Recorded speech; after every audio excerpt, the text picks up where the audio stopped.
Can you talk about why you've decided to run for president of the United States?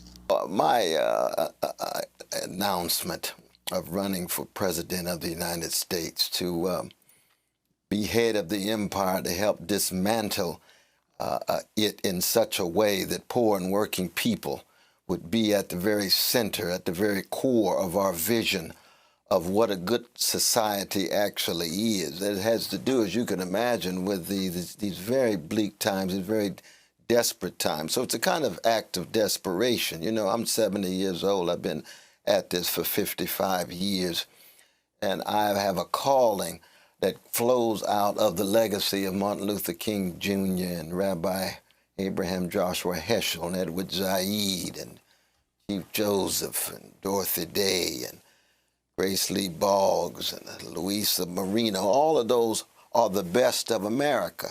And I think we're at such a low point that America needs to be reintroduced to its best.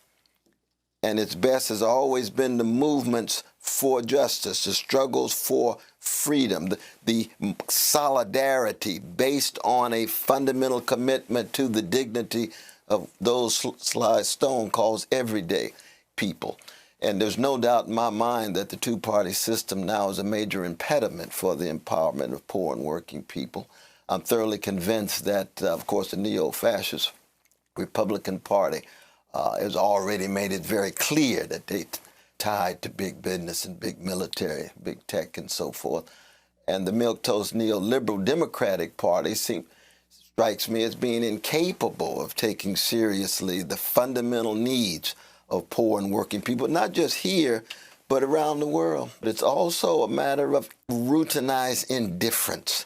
There's an indifference to the plight of the vulnerable. More and more, it's becoming not just a fad and a fashion, it's becoming a normalized way of life. And that is what leads toward wholesale fascism, not just here, but in other parts of the world. And we've seen it, of course, in Hungary. You see it. We saw it in Brazil. We can go on in this regard. So for me, it's really a matter of trying to be consistent with what I've been about for the last 55 years.